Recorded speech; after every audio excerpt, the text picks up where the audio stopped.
YouTube, my name's Lance and welcome to Bundy Bears Shed. Well, this last week that's just gone, nothing too exciting happened. A few parts turned up.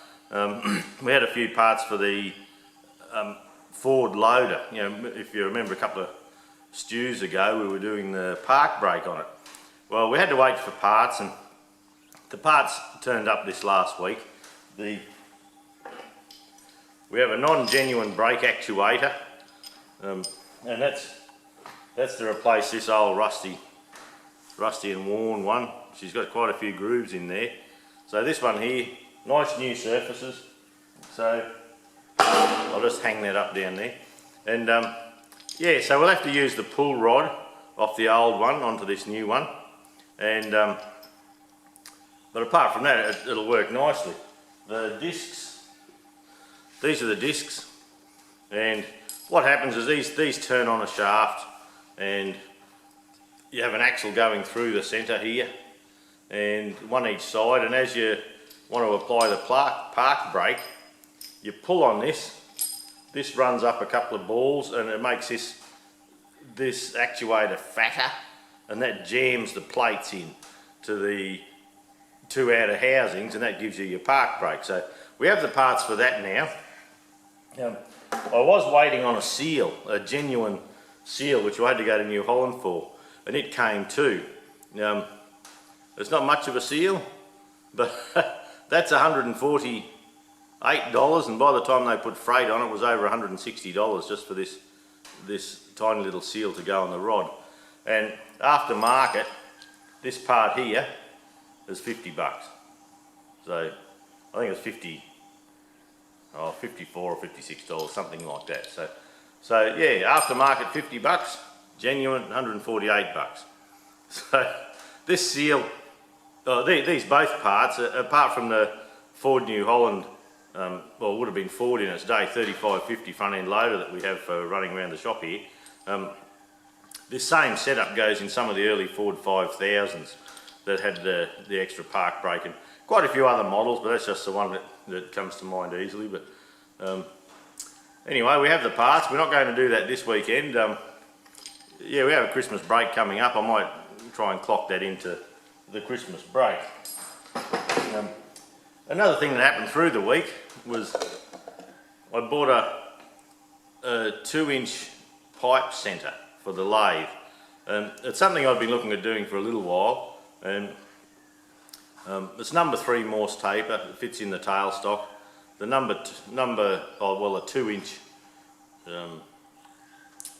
2-inch taper there, 2-inch OD here, so I can do any hollow object like a pipe or something like that that's round up to 2 inch, and something I've been looking at. And another thing that I will look at for the lathe is I have a couple of other live centres, but they're quite fat where they go up to the centre of your turning work. And I see some sets that have nice narrow ones, so you can get a tool in for a bit of fine end work. So yeah, we'll probably line up for one of those down the track a little bit. We'll just wait and see. So when I'm in the mood and I see one at the right price, we'll probably jump and grab one. And another little job that we might do this week is I have a friend, John, and he used to do quite a bit of turning, and he had this sitting around his shed, and it's a parting tool, sandvik parting tool, in a holder, and the holder here is about 1 inch, and for here we go, my holders are the 250-201 Chinese holders, so this is too fat in there. So what we're going to do, so we can take advantage of having this tool given to us, is we're going to probably dock the bottom down. I find when I'm doing things like that, if you take it off the bottom, it seems to keep your centre height a bit closer. I have over the years bought quite a few tools, and this is one of them. And sometimes I find that the bigger lathe turning tools on eBay and that are cheaper than the little ones, and I think it's supply and demand. Well, it was the case over here in Australia anyway, so what I used to do to have a nice rigid tool, I'd buy the big ones and I'd just drop them in the mill, or looks like I ground this one. And yeah, this is before I had a mill. You can see the movement there. I would have clamped this down into the flywheel grinder and actually used the grinder and the wheel to skim this one down. So I take them down to 14 millimeters, but I find it's best to take it off the bottom, and then that leaves your centre height with plenty of adjustment. But another thing, I'm having trouble in Australia at the moment, the 250-201s, I'm having trouble finding them. And Hare and Forbes have some, not many, but they're about $50 per holder. And now and then through an eBay engineering shop, I've been able to pick them up for $20 and $30 each. But I see in the States there's a lot of 250-10 or -101s and 104s and things like that. But the 250-2 series, I'm having trouble buying them in Australia at the moment. So I'll probably have to look abroad. We do have quite a few, as in, look, probably only 8 or 6 or 8, something like that. But I have a lot of lathe tooling, profiling tips and all that I'd just like to have all set up ready to go. So I will probably start looking in America or something for these fellas. To get stuff out from America, it's $60 and $70 freight for a box that's about as big as a shoe box and not all that heavy in tractor parts is about $80. So I imagine probably if you fitted half a dozen of these in to a shoe box, it'd probably be $70 or $80. So in Australia here, when we can't buy something like this, we have to weigh up the buying it overseas and the freight and all that sort of thing. So anyway, the 250-201s, yeah, I'm going to have a look and see if I can find a few more and set up things like this parting blade. And this parting blade, it's obviously too large for my little lathe, and but being long down this way, that gives you good rigidity. So yeah, as you do a cut, there shouldn't be very much flex there at all. So I think it's a little project worth doing, and I just got lucky that John gave that to me. So yeah, we'll get it all working pretty soon. I might even do that on this week's Kangaroo Stew. We'll see. But sitting next to me here is the John Deere 420 housing, and that's what I did some of Saturday morning. I've got these two pieces here together. We're buffing and detailing all this area, all the arms and the surface area and all for paint. Yeah, I'm buffing the whole tractor actually with a little land grinder with a Scotch Brite pad on it. We replace these pads and away we go. But it takes a few pads. I've done the entire tractor apart from the panels. Right back to the gear stick has been done with one of these. The final drives have been done with one, and we're just working on the hydraulics at the moment. Now, across over the back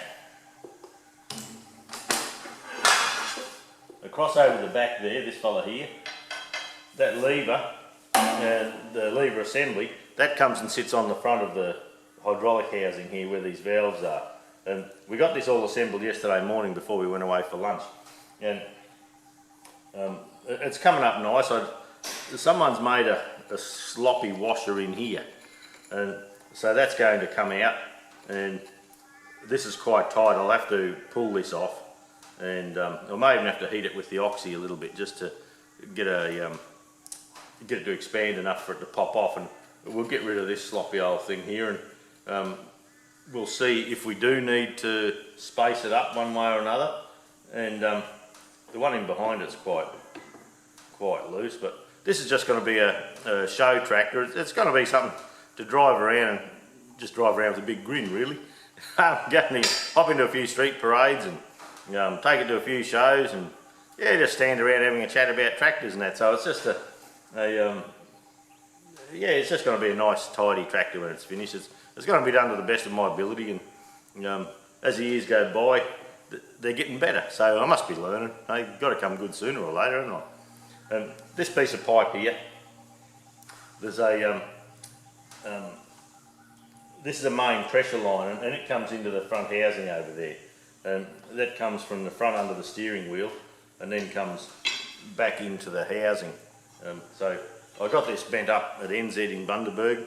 A young fella, Tim, works at NZ, and so we got this bent there. We're going to have to dock a little bit off at this end and knock a bit off and silver solder fitting here for the main pressure line, because the other one must have failed at some time and they've just put a hose there, and a pretty ratty looking hose at that. So we'll try and get it as close to standard as we can.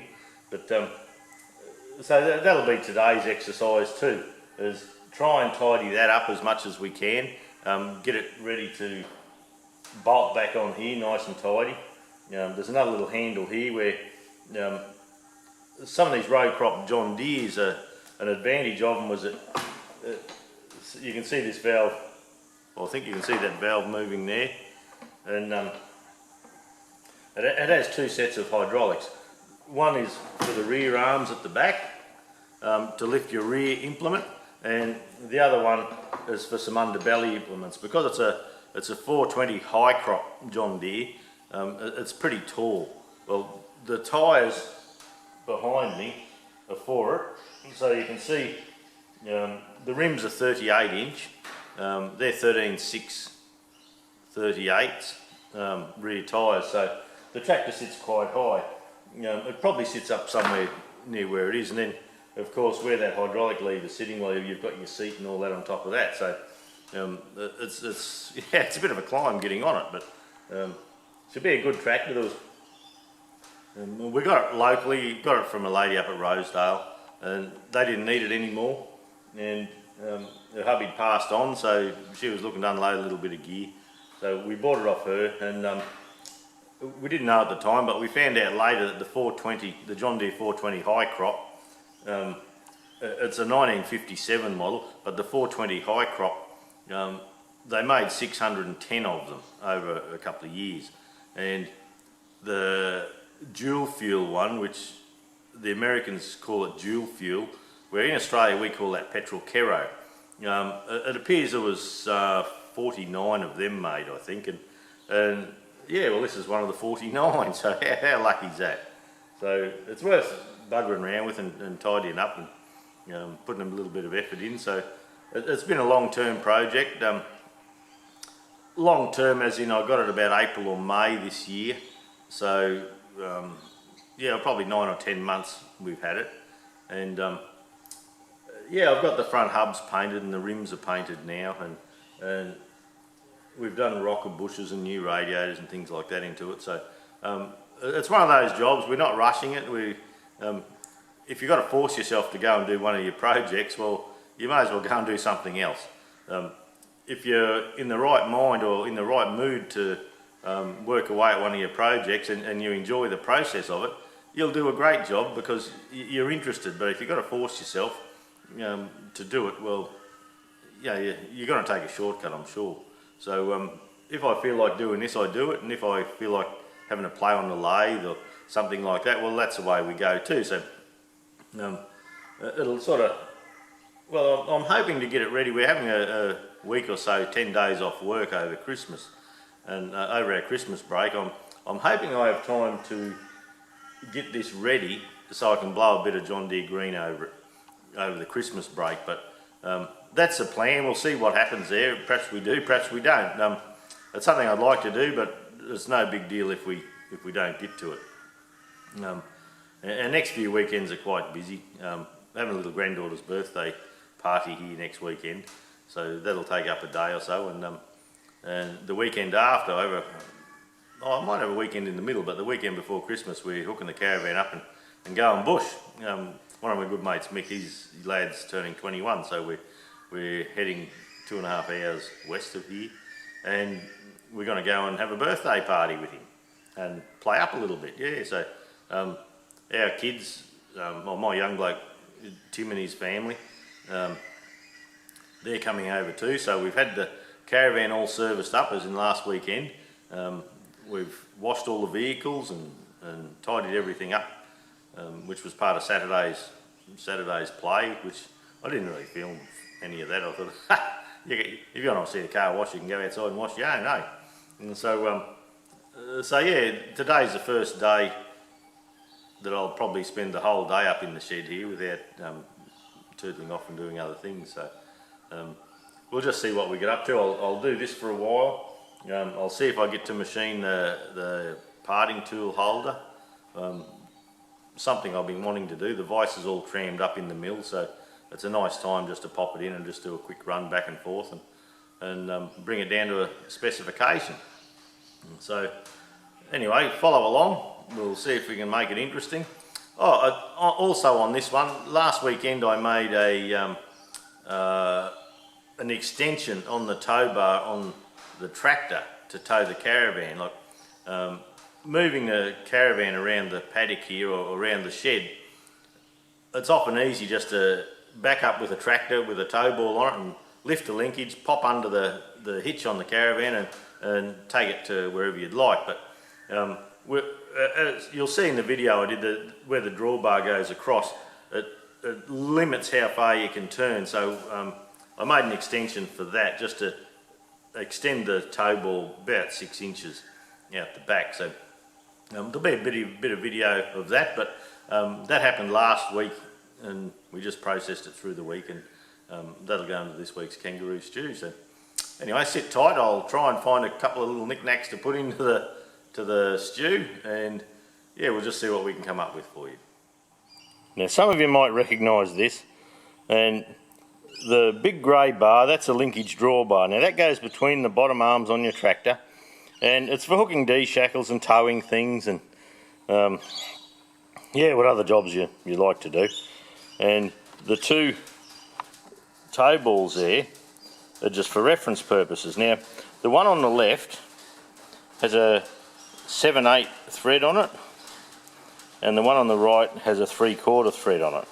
Now for use in ATVs and tractors, these drawbars have to have a 3/4 thread. The 7/8 one doesn't fit. Now the larger one is for your normal cars, any car, ute, whatever on Australian roads that's has a tow bar fitted will have the bigger ball on it.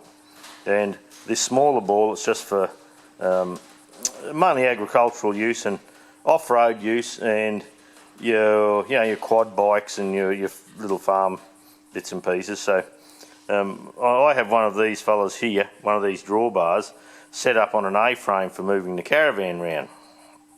And another problem with this sort of thing is because the ball's up high and these are on round pins, as you go back and forth, this bar wants to rock back and forth, and it's an absolute pain in the bum. But I have set up a bar for that, so I'll sneak over here and show you that one. Now this is the bar I have set up on my Fergie 65. That's that bottom linkage bar on the tow ball, and that's a 3/4 inch tow ball. And what I've used that for, I just hook up quickly. You can back up with a tractor to the trailer, lower your linkage, lift your hook up, bang, you've got the ball in the hole, and drive off. It's very quick. So that's what I've set up, and that's what I put the caravan in the shed with yesterday. But this design, there's a problem with it. And we'll go back over to the caravan and I'll show you what the problem is.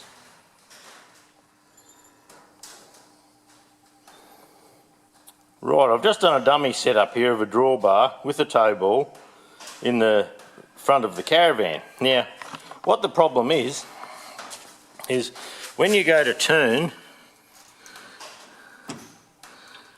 the tow bar hits the side there. And you can see a little mark on the caravan. We're backing it in. It was doing that.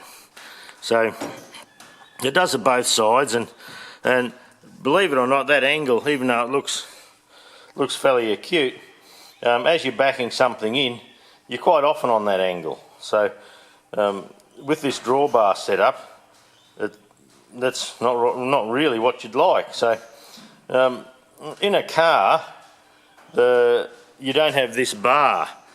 Coming out from the front here, you have a longer straight bar, so you can actually turn sharper. So it's only when you're turning, like coming into the shed here or something, where you're doing a bit of fairly accurate manoeuvring, that you actually notice the problem. So we've got a fix for that, and we'll work on that today. I'll just show you what I have in mind.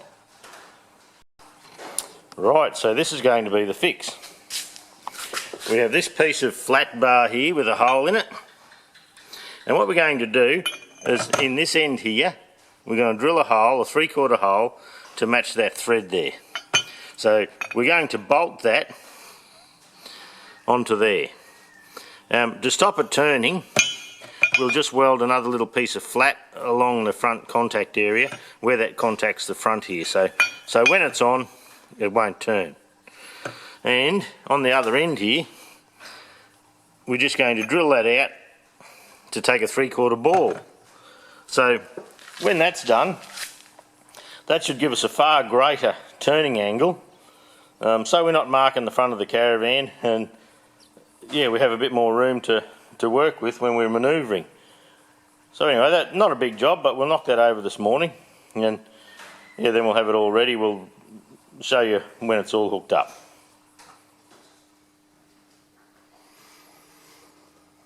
Okay, we've got the drill, well, we've got the plate here set up in the milling machine. Okay, we've got the plate marked out, sitting in the milling machine in the vise, and we have to drill a 3/4 hole here and open this one up to 3/4. So to start with, we'll just start him up and put our quill into gear, and we'll just use our normal little quill feed, and that should take him through nice and easy.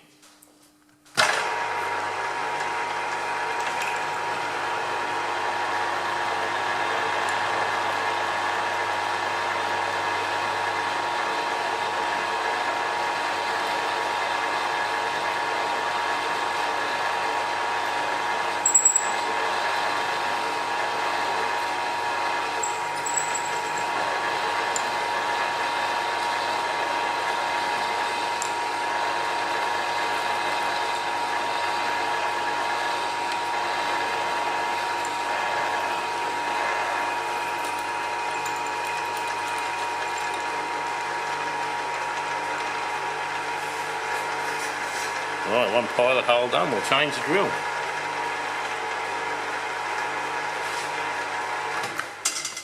You might notice these grooves in here on my milling vise, and most of them don't have that, but I did that as when I'm doing milling operations, the coolant used to come down here and it'd run off the end onto the floor. So I put these little grooves across there, and sometimes I'll drop a magnet or something across this back edge here, so any coolant that sprays up here catches in these little grooves and runs down the side and back and gets recirculated. So yeah, just sort of explain those.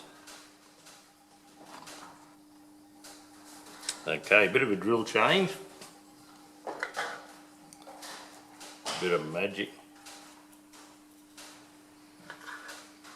We'll see how we go.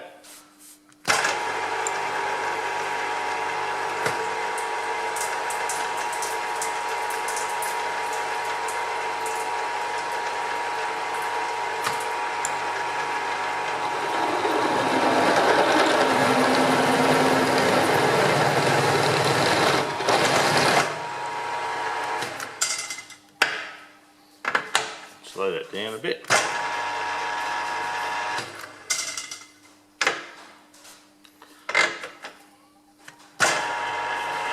That looks better, doesn't it?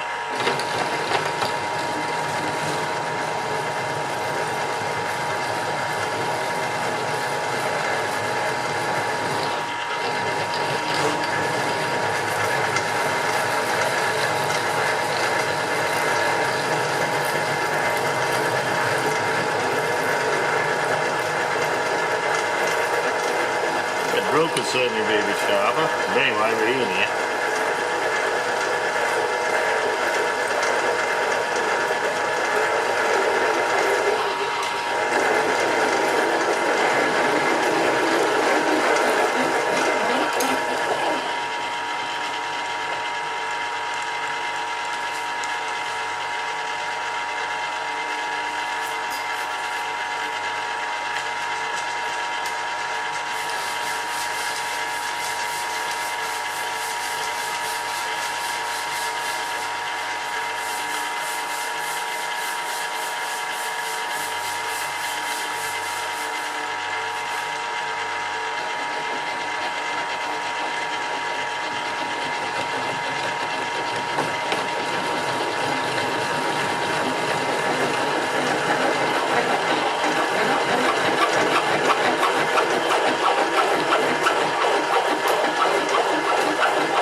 Right, we've got the holes done.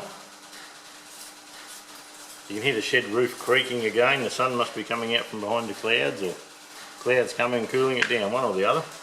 We'll get this out, we'll go and do a bit of a dummy setup and see where we would need to weld a little piece of steel across there just to stop it turning.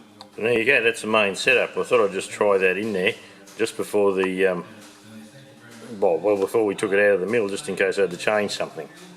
So that looks okay. There'll be a bolt through the other hole, and yeah, we'll go and do a dummy.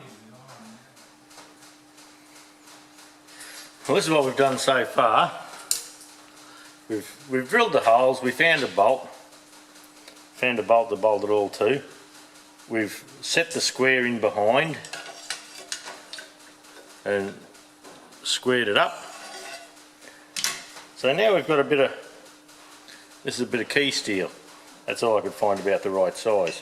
So if we sit that square, I might even pop him over just on a slight angle, and we'll tack it on the corners here, and then we'll fill this run up with weld. So I'll see if I can do that with the camera going. I've never done this before with the camera, so we'll just see.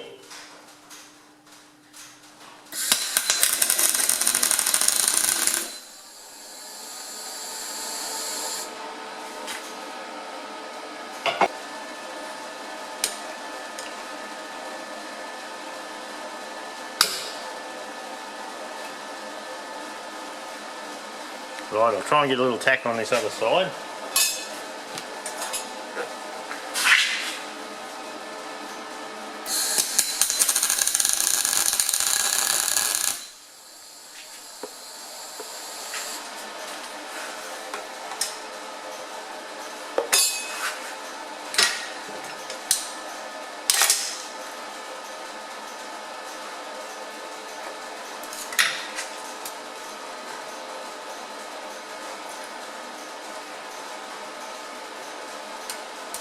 Yeah, we're still pretty good. Be close enough for the job anyway.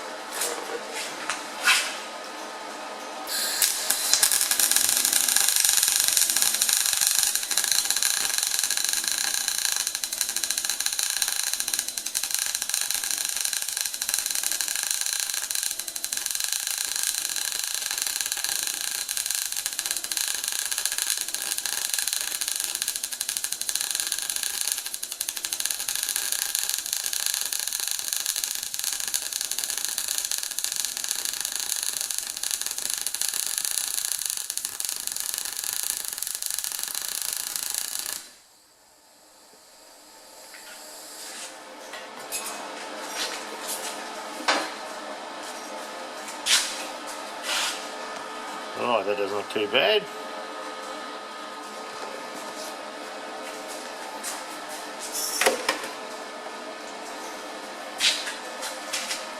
Okay, I'll find a spring washer for here. We'll tighten that down tightly. We'll tighten the toe ball into here, and we'll go and give it a try.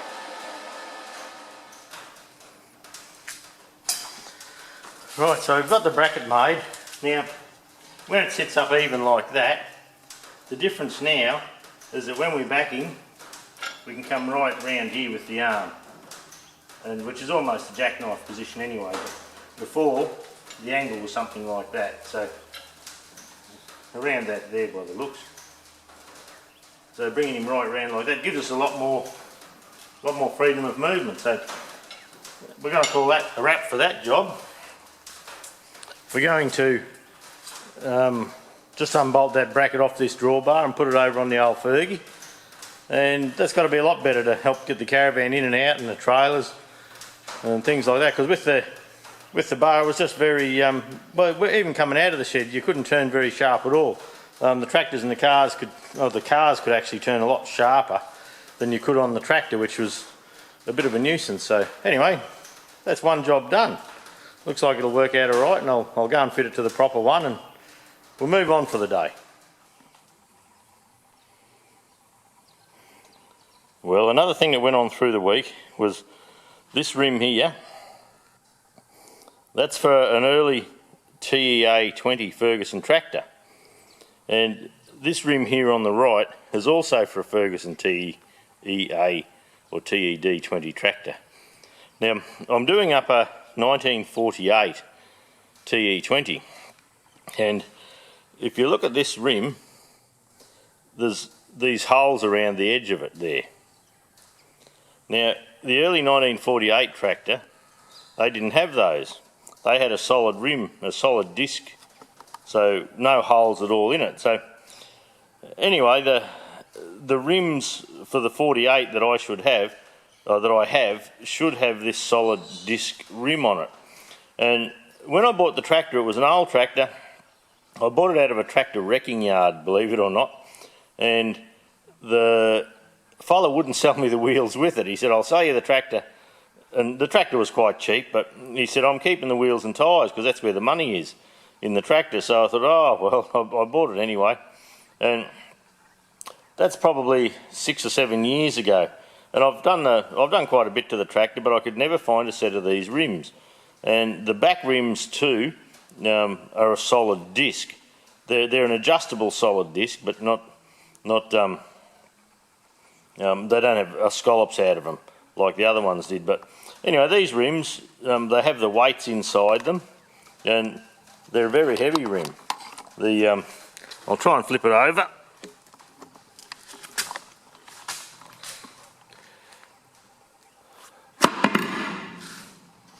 There you go, and there's the cast weights in the back. Now, I had a set of cast weights, but they were for this type of rim. The same weight, I have some rims with the holes in them for it, but anyway, a fella down south, he came into me and he said, oh, my tractor's got these old skinny wheels on it. The early Ferguson tractors had a 4x19 inch rim on them, and the later ones you could have an option of a 616, and the skinny 19 inch rims could also be got on the very early FE 35 tractors. But anyway, he come into the shop and he said, oh, had these bloody skinny wheels on them and they had weights in them, and he wanted to get rid of them because he wanted the tractor on the beach, and he wanted a set of 616s to put the wider rubber on. So I said, well, yeah, I wouldn't mind. I wouldn't mind those old rims. And he said, oh, well, you give me a set of new rims and I'll give you my old rims and weights and tyres and all that. So I said, well, you're on. So that was quite a bit of a score for me. There's its partner over there. To have a set of the proper rims to put on the tractor is a great benefit when you're doing something up and you're trying to get it as original as you can. I did have a set of weights, and it took me quite a while to find the weights. The other set of weights are the only ones I've ever seen on a tractor. I've seen pictures of them, but I didn't own them. And so I had a set of weights for this type rim. But even though they're the same weight, but the rim has to be bored and that. So yeah, as far as doing up tractors are concerned, that's a bit of a win for the week. I'm quite pleased with that. Well, these rims here will make the tractor far more authentic or far more original.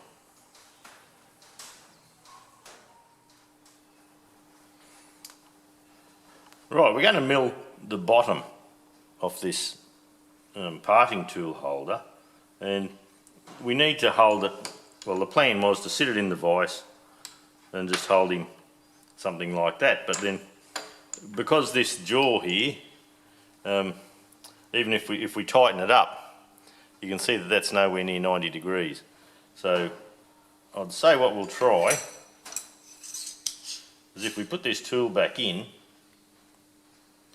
we'll nip these bolts down. These are just Allen head screws, and that looks an awful lot like 90 degrees, doesn't it? So I'll just check that, and that way, if that's close to 90 degrees, we should be able to get this fella sitting pretty true.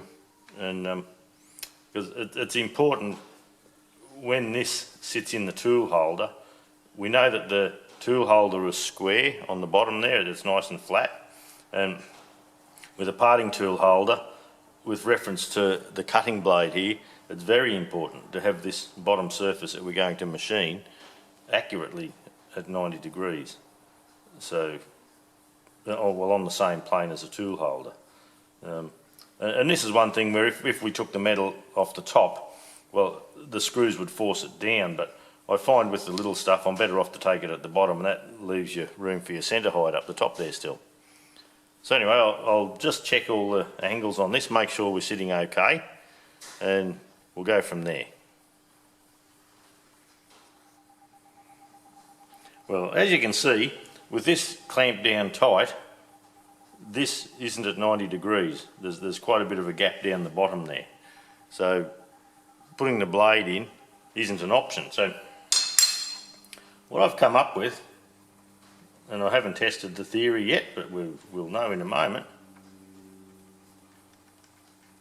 is that if we take the whole lot out, we'll take the lower jaw off, we'll take the parting blade out,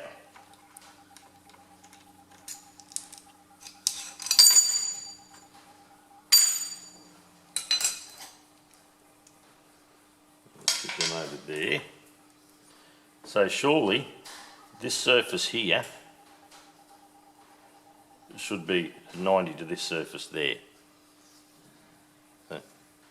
Well, this is a setup we've chose. We did a lot of mucking around with the blade and things like that, but what we've come up with now is, even though I wanted to turn it around the other way just for filming, it's just wasn't sensible to continue down that row. I've set this flat surface here onto two parallels because we know that they're true, and the only way we could get this to tram in properly was to use a ball here, as in like when I chuck screwy balls. But that's a nice solid setup now, nice and parallel. It's tramming good across and back, and yeah, look, we'll set the milling cutter up and give it a bit of a run through. And the idea is just to come through with something like that, the full width, and I'll just have to check that I have a chuck arbor, or a collet I should say, for that, and yeah, we'll get set up and we'll come back. Right, we've got it set up finally. We've got it nice and rigid in through here. We're using this cutter here. That's one we bought behind a kit a little while ago now. Anyway, look, we'll give it a run and just see how we go.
I'll drop him a little bit.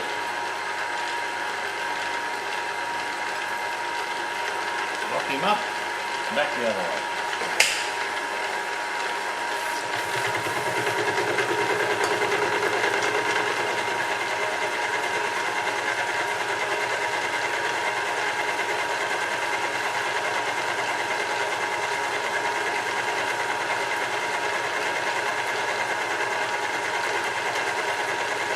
The cutting compound smokes a little bit. There's no heat there at all, really.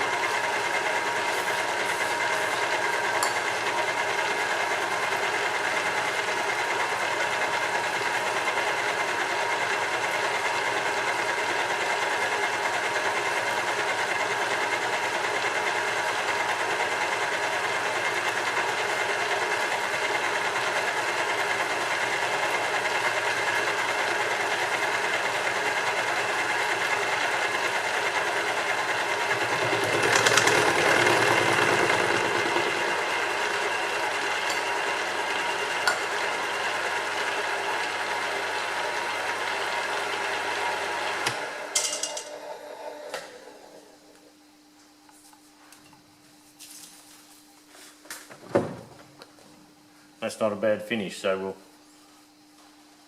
we'll keep running up and back and try and bring him down to around 14 millimetres is what we find seems to work for us. So stay tuned. I won't bore you with the back and forth. I'll come back when we're getting a little bit closer.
Well, we've been gnawing away at the job here, and this is our last cut. It's 0.4 of a millimetre.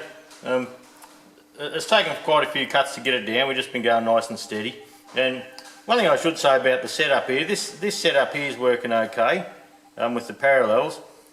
This indexable end mill I have here is probably too long. Too long for this job working on steel. Like if you had it working, doing a bit of a cut on aluminium, something like that, I think it'd be okay, but I can just see it, when it works hard, I can see it just kicking just a little bit with it not worrying this job so much in what we're doing. The cutter seems to be working well. It's the first time I've used it.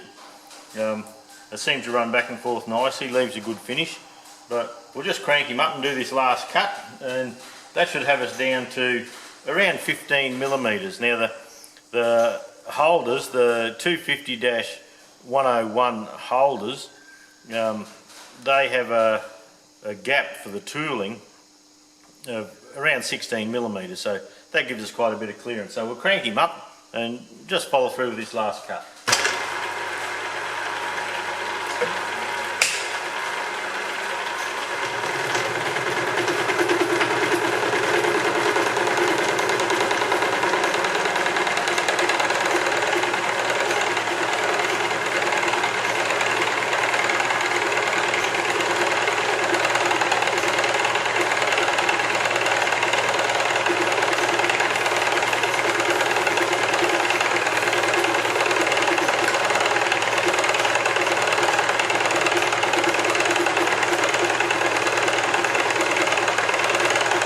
Cutting oil makes it smoke a little bit. The chips are barely changing colour. They're going a golden brown, not a purple. So everything's okay in the cutting department, just a bit smoky.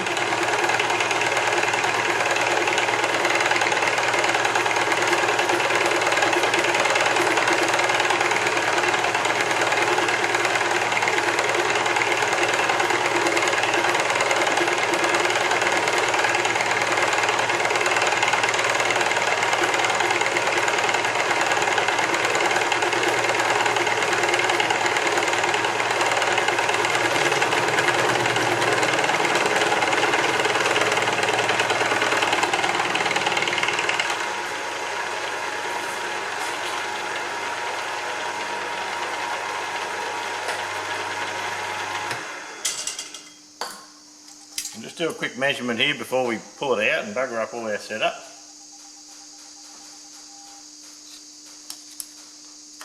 There's no need for micrometers with this, it's just a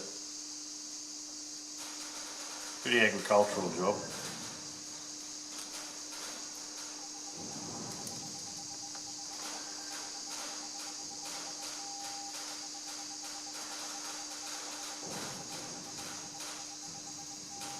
Okay. 15.17, so we should be well within our mark.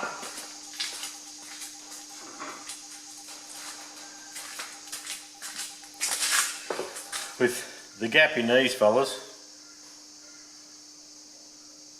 being 16mm. So I'll pop this out and we'll put the new tool in just to make sure that everything's okay, and I'll do a few better measurements yet, and we'll get the exact measurement here, but I'm pretty sure they're 16mm, but I haven't measured it, so I suppose it'd be prudent to do that. Right, we'll measure this gap. Oh look, 17mm. So at 17mm versus 15 and a bit. 15 and a bit's a technical term. 15.2. I'm happy that we're close enough. But that should just slide in nice and easily. We'll bring the head up out of the way.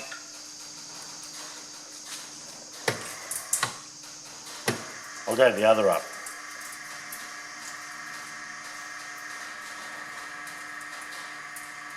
Pull him up so we don't bump him with our pulling it out.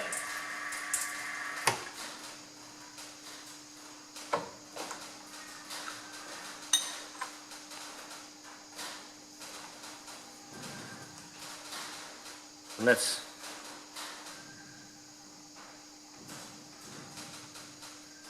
not a bad finish for what we're doing. I probably could have done a bit of a tidy up cut, but not going to happen. Now back these fellas out.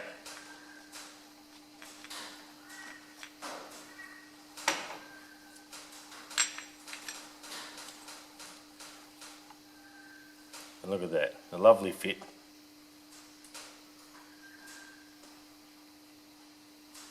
So that'll work nicely. I'll do a bit of a tidy up, I'll do a bit of a deburr, and yeah, we're ready to rock and roll. Well, there you go, there's a stew for another week. Yeah, got a few little things done, and I'm still going to do a bit more on the John Deere yet, but we'll try and get the video tidied up and uploaded so we can edit it and do all that sort of thing. But look, if you like our Kangaroo Stews, please subscribe, hit the subscribe button. I need all the help I can get. Make a comment, I reply to all the comments, and yeah, just any comments are good. And I try and reply to everyone and have a bit of a chat, and there's a few people that we slowly build up a friendship with over the time, and yeah, we get a bit of fun out of that.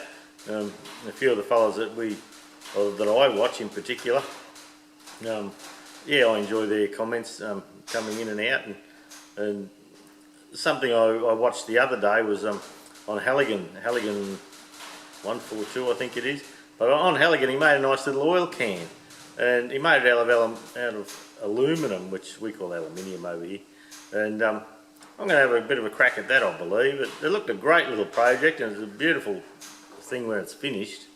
And I've got a bit of brass here. We went to the scrap metal merchant probably a couple of years ago, and there was some brass railing from inside a bank, and I've got some of that there, so that'll make the body of it. And I'll just have a bit of a snoop and see what I have in the brass, well, in the brass box I have, with all my knickknacks in it, and see if I have enough to come up with enough to make one. But yeah, I think that'll be a good project if we have a bit of a crack at it. But anyway, we'll have to see what we have around. But anyway, that's all we have for this week.